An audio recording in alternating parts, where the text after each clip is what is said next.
کے فضل و کرم سے جنہوں نے 1973 کا آئین بنتے ہوئے دیکھا ہے،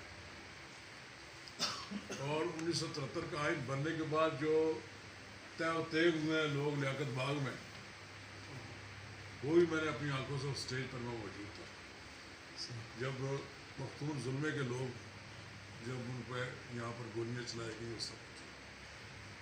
پھر یہ ہے کہ ٹوٹتے ہوئے دیکھا گیا، قائم معطل بھی ہوتا رہا ہے. یہ ایسے لگ رہا ہے جیسے سب سے زیادہ ہمارے قانون دان طبقے میں ایسے لوگ موجود تھے کہ جو فوجی حکمرانوں کو راستہ دکھاتے تھے کہ آپ اس کو ایبینس میں رہ لیں تو باقی آپ سارا اپنا کاروبار چلاتے رہیں. تو ایک لحاظ سے میں سمجھتا ہوں کہ اس کے ساتھ بھی بہت ہمارے لفظ استعمال ہوتا ہے ہندی کا کھلواڑ جو ہے نا وہ بہت زیادہ کیا گیا. لیکن میں یہ سمجھتا ہوں کہ اب اس وقت جو پوزیشن ہے قائم کی 18ویں ترمیم کے بعد، اس کے بعد بھی 5-6 ترامیم ہوئی ہیں، 25ویں غالباً ترمیم ہو چکی، 26ویں ابھی رک گئی تھی کچھ ہے. لیکن میں سمجھتا ہوں کہ جتنے بھی فیصلے ہوئے ماسوا 1-2 کے جس میں غیر مری قوتوں کی اور مطلب نہ نظر آنے والی قوتوں کے اشاروں پہ کچھ کیا گیا، جن میں سے ایک سب سے بڑی یہ فاٹا کا مسئلہ تھا کہ فاٹا بھی راتوں رات سارے راضی بھی ہو گئے. ورنہ بہت سے کام جتنے بھی ہوئے ہیں، میں سمجھتا ہوں کہ 18ویں جو ترمیم ہوئی ہے وہ پاکستان کی تاریخ میں ایک بہت بڑی دستاویز ہے. اور اس کے تحت وہ جو 8ویں ترمیم میں جو ایک بار جو پاور کا جو تھا وہ تبدیل کر دیا گیا تھا، اس کو دوبارہ بحال ہوا. علق صاحب بنیادی مسئلہ یہ نہیں ہے کہ کون لوگ وہاں جاتے ہیں، بنیادی مسئلہ ہے کہ سول، میں کہہ رہا ہوں سول جو سپرمیسی ہے اس کو تسلیم کریں. ایوب خان کے وقت بھی تسلیم نہیں ہوا، اس میں ایوب خان آگے بیٹھتا تھا، اس کی کیا نام ہے کیبنٹ میں آگے بیٹھتا تھا. جب تک سکندر مرزا اور یہ لوگ ڈکٹیشن دیتے رہے. مجھے یاد ہے کہ کہتے ہیں کہ غلام احمد بھی یہی کام کیا کرتا تھا. باقی وہ دیانتدار لوگ تھے بڑے، ان کے اگر آپ کو ان کے بارے میں پتہ کریں گے، وہ ان کے غلام احمد نے کوئی کرپشن نہیں کی ہوگی، کچھ نہیں کیا، لیکن جو کرپشن انہوں نے کی وہ یہی تھی کہ اپنے اپنی قوم کو انہوں نے آئین نہیں بننے دیا، آئین کو چلنے دیا. اب آئین نافذ ہو گیا تو اب اس آئین کی راستے میں رکاوٹیں آتی رہے گی، لیکن کسی کی جرت نہیں ہے جی کہ اس ملک کے آئین کو تبدیل کر لے. یہ جو آپ کہہ رہے ہیں نا کہ یہ آپ باتیں سنتے ہیں، وہ باتیں ہی کرتے رہتے ہیں، کبھی مضمون لگواتے رہتے ہیں، کبھی کچھ بھی کرتے رہتے ہیں. یہ انتہائی مشکل کام ہے. پاکستان کو قائم رہنا ہے اور پاکستان اسی صورت میں قائم رہے گا کہ جب تک اس کے چاروں فیڈریشن یونٹ جو ہیں ان کی ایکولی ریپرزنٹیشن ایکولی سے مراد یہ ہے کہ ان کو اقتدار میں ان کی آبادی اور اس لحاظ سے ان کا حصہ ملتا رہے. ورنہ آپ اب کیا ہے، یہاں تو ہمیں بڑی باتیں کرتے ہیں، اسلام آباد میں بیٹھ کر، بلوچستان میں کوئٹہ میں بیٹھ کر بات کریں. آپ کو معلوم ہوگا کہ وہاں پر کس طرح لوگ اپنی آزادی اور اپنی اس کی آزادی سے مراد یہ ہے کہ ان کی اپنی جو سوچ ہے اس کے تحت بات جب وہ کرتے ہیں تو بڑی مشکلات ہوتی ہیں. انہیں ہمارے یہاں بات کرنے سے ان کو حوصلہ بڑھے گا، انہیں اس بات کا حوصلہ ضرور بڑھے گا کہ پاکستان میں لوگ کانسٹیٹیوشن کی بالادستی کی بات کرتے ہیں. پاکستان میں کانسٹیٹیوشن برقرار رہے، 500 حکومتیں آتی جاتی رہے، اس سے کوئی فرق نہیں پڑتا.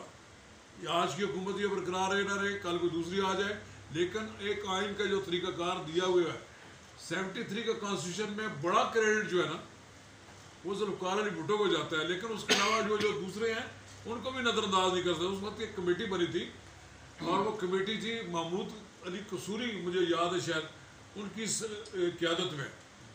تو اس کمیٹی نے دن رات کام کر کے بالآخر ایک ایسی ایگریمنٹ تیار کیا. ماس آئے ایک آدمی کے کالوں خیر بخش مری تھے جی عبدالعی، ان دو نے دستخط نہیں کیے، ادروائز پوری کی پوری پارلیمنٹ نے اس پہ دستخط کیے.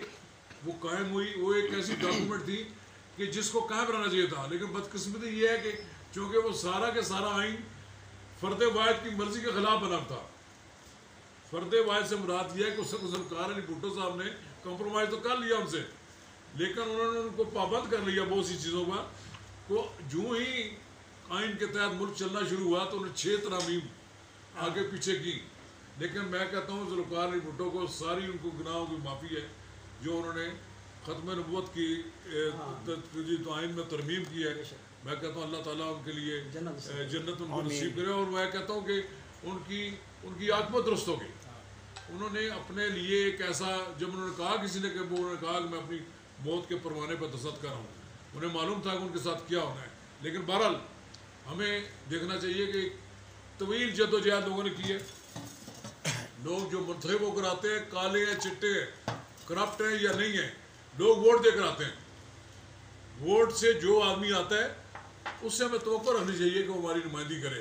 ہمیں اس کی حوصلہ افزائی کرنی چاہیے تاکہ وہ ان کو، اگر آپ ان کے بیک میں نہیں ہوں گے تو وہ وہاں پر پارلیمنٹ میں جا کر فیصلے نہیں کر سکیں گے. لوگ ان کے لیے راستے بند کریں گے، ان کے لیے دباؤ کا حربے ہوں گے. اب بھی پارلیمنٹ ہماری اس وقت بھی دباؤ میں ہے. دباؤ میں ہونے کی بنیادی وجہ یہ ہے کہ یہ یہاں پر بھی کوئی سارے کے سارے ٹھیک منتخب ہو کے نہیں آئے، لیکن پھر بھی جو بھی لوگ ہیں ہمیں ان سے یہ توقع رکھنی چاہیے کہ اس آئین کا تحفظ کریں گے. اور اس آئین کے جو 10 اپریل کو جو دن منایا جاتا ہے، یہ ہمارے یہاں لوگوں کو یاد دلایا آپ یہاں رضا ربانی نے، ورنہ تو لوگ بھول بھلا کے تھے. پھر یہ نافذ ہوا غالباً 14 اگست کو، 14 اگست 1973 کو شاید نافذ ہوا جی 73 کو. اس کے بعد ہی واقعہ ہوا، مجھے لگتا ہے لیاقت باغ میں اس کے بعد واقعہ ہوا ہے جی. اس کے بعد لیاقت باغ میں جو وہ خونی جو واقعات ہوئے. لیکن یہ ہمارے یہاں کوئی، میں کہتا ہوں کہ یہ اس طرح کے واقعات ہوتے رہے. یہ ماضی میں اب ہمیں اللہ تعالیٰ کے فضل میں اب ایسے واقعات تو نہیں ہو رہے. اب اتنی دشمنی نہیں ہے لوگوں میں رہی. اب کل کے جو دوست تھے وہ دشمن بن گئے ایک دوسرے کو سیاسی والا، اور جو دشمن تھے وہ آج دوست ہیں. میں کہہ رہا تھا کہ میں کئی بار سندھیا ولی سے مذاق میں کہتا تھا کہ یار آپ عجیب آدمی ہیں، آپ کا باپ ساری زندگی ذوالفقار علی بھٹو سے لڑتا رہا، تو آپ پیپلز پارٹی کے ساتھ بائیں سے بائیں منا. کہتا ہے یار آپ چھوڑے یار آپ پرانی باتوں کو. پرانی باتیں نہیں ہیں. بہرحال یہ ہے ذوالفقار علی بھٹو طویل عرصہ تک اقتدار میں رہ سکتا تھا، اسے کوئی شکست نہیں دے سکتا. اگر تھوڑا سا ہمبل، تھوڑا سا برداشت اور تھوڑا سا لوگوں کا اکاموڈیٹ کرتے تو اللہ تعالیٰ.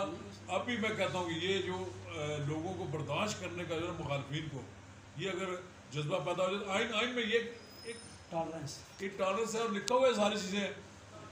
آئین کی سپرمیسی یہ ہے کہ سول سپرمیسی کو ہر قیمت پر پاکستان میں برقرار ہونا چاہیے. پاکستان کی قسمت کے فیصلے پاکستان کے سیاستدانوں کو کرنا چاہیے.